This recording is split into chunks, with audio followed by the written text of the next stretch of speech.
Hello, and welcome to Every Day is Funny.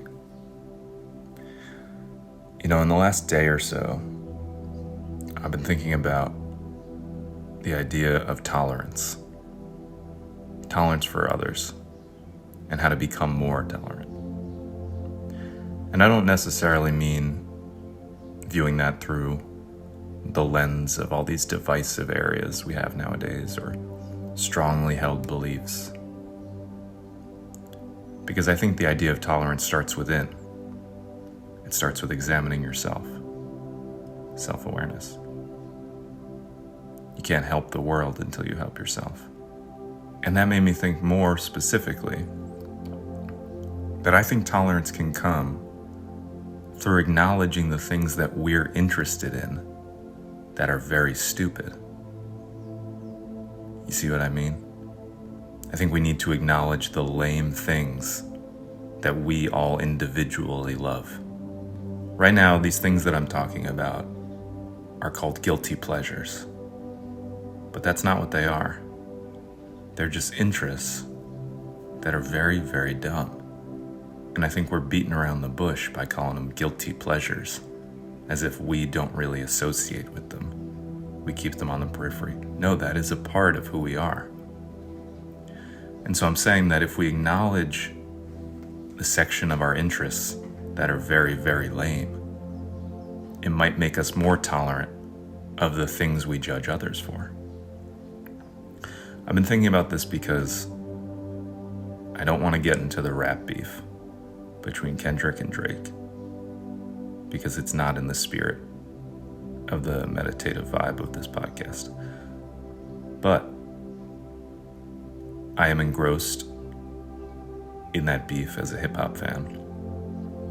And part of my enthusiasm comes from watching lame reaction videos to the songs online.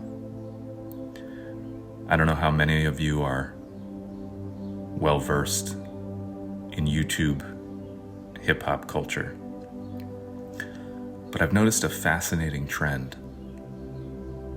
where dads and sons are getting together to react to hip-hop. It's a very fascinating subsection of internet culture. It's the son who was interested in the music beforehand, introducing the music to his dad. And I watch these videos, and I unironically love them. And that's very, very stupid. But I know why I like them.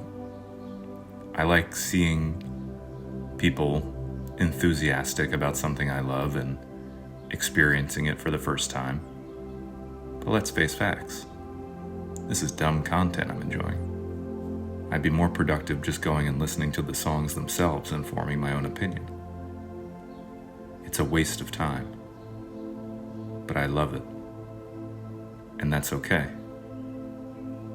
Embrace the stupid that you love.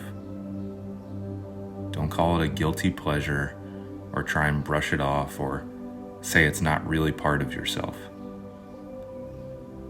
Acknowledge it and embrace it. I love stupid stuff. I'm not the greatest. And so I thought we could take a moment for you also to reflect on any lame things you engage with. And be honest about it. There's nothing wrong with being lame. And so let's do a brief exercise where we take in a big breath, hold it for 3 seconds, and then when you exhale, say the lame thing you're into. Let's try it.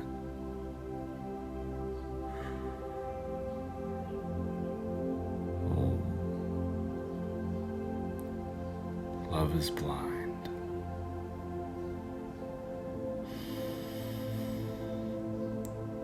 Oh. Artificial flavors.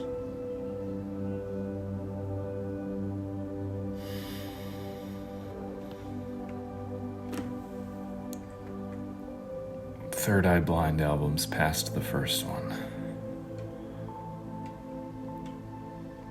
I hope you did that with me. And remember this moment when you think someone else is stupid for something they're interested in. You're stupid too. And if you think you didn't have anything lame to contribute to that exercise, remember that you're listening to this show right now. So you do have something stupid you like. All right, let's get to the comics. Now, I wanted to start by giving a second chance to a comic that I covered last week that I think had a bit of a rough go of it. I'm talking about Hi and Lois. When I read the first strip last week, there was a joke about how it's great to work from home because you're only 10 feet away from your computer. And that just felt dated, like that joke would have come 4 years ago. But this is a popular comic strip.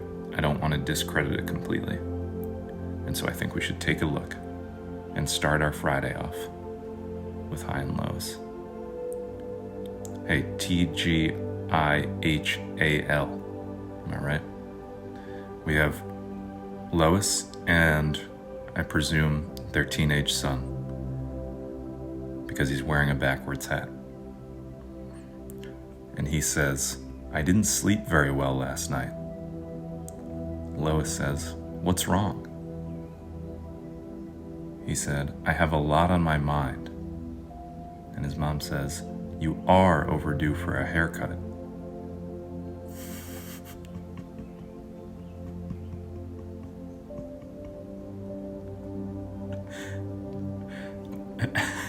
I like that because it's like the oldest joke in the world. So I don't know, there's something like ballsy about putting that in there. You are overdue. Also because if you look at the strip, Lois does seem genuinely concerned, and she wasn't saying that in any sort of sly or ironic way. Also, what does this teenage son have on his mind?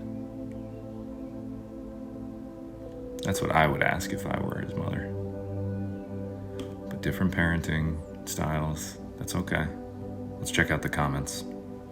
Bill F says, "I have a lot on my mind. I got Mary Lou Preggers." I think this is the first comment I've seen on comicskingdom.com that actually has a downvote. And a reply from Colin Anderson with the mom speaking, saying, "You would have had less on your mind if you had taken her for a haircut like I told you to do." That's a funny comment, because it insinuates that the mom thinks that he wouldn't have gotten this girl pregnant if he took her for a haircut. It also insinuates that the mom's answer to any problem in life is going to get a haircut, which is a very funny thought. Secondly, I was looking at the top comics on Comics Kingdom. Gotta stay up to date with industry trends, you know? And maybe I've heard of this comic before, I think I have. But it's called Broomhilda. And you know, in the scheme of comics that we've looked at, and I've mentioned how low effort the premise is. And it's just kind of families doing their thing often. But the About section of Broomhilda stresses that this lives in pure fantasy, and it's a loony bin where what's said and done often makes no sense whatsoever. And I think that's a nice switch up of vibe from what we've been getting into recently. So let's check out Broomhilda. Okay, Broomhilda is talking to kids on a soccer team. She's holding up a soccer ball. And she says, "Guys, I found a sponsor for our team." And the first kid, who looks a lot like Broomhilda, except that they're purple. I don't know if we've done a DNA test there. That kid says, "Who?" Broomhilda says, "The pink gingham gown and cute polka dot sunbonnet ladies' clothing boutique. Relax, you don't have to wear any of it. And then they all say, let's play. Excited to learn that they didn't have to wear the gown and polka dot sunbonnet. Listen, that's a fine joke, but that feels very similar to the sensibilities and mannerisms of the other strips.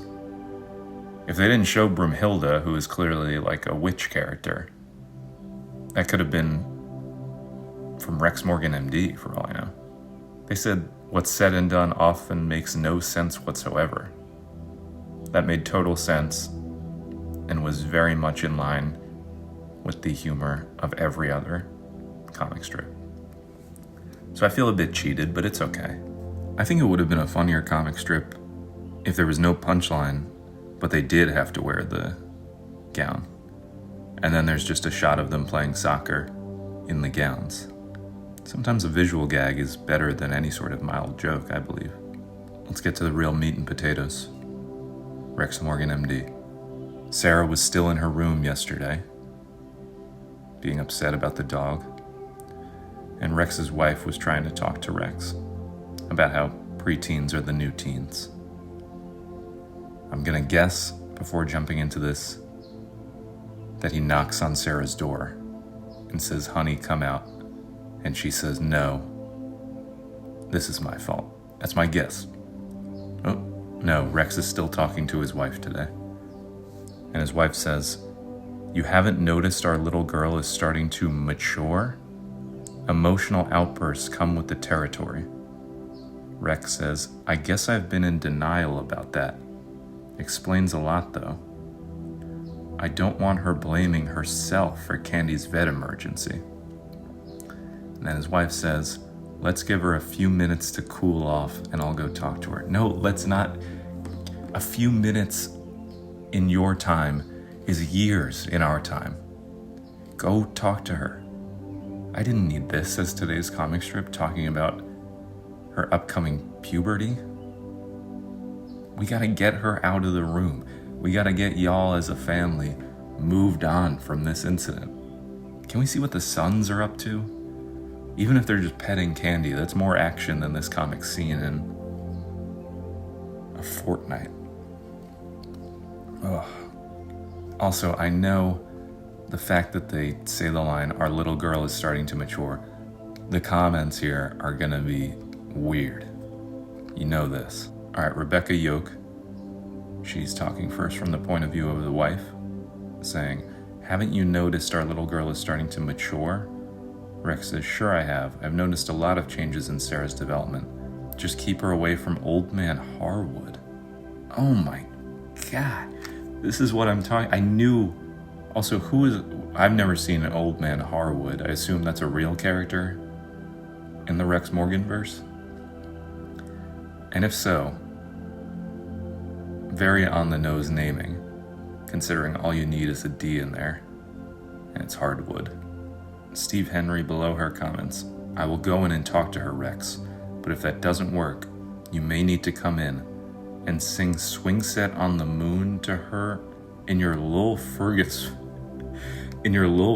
voice. What is Swing Set on the Moon? Who is Lil Fergus? I'm Googling it. I don't see anything about a song Swing Set on the Moon or Lil Fergus. Is that another character in the Rex Morgan universe? Alright, I think this is a perfect spot to wind down, because I gotta go do some digging and find out who Lil Fergus is and what Swing Set on the Moon means. Again, Saturdays and Sundays on Every Day is Funny are afternoon tea days, so I'll be coming to you a little later in the day. Also, exciting news, I just ordered a webcam off Amazon, and my goal within the coming weeks is to shift this to both an audio and visual medium. So we'll see how that pans out. I'll keep you posted. But have a great start to your weekend. Have a lovely Friday. And remember that every day is funny.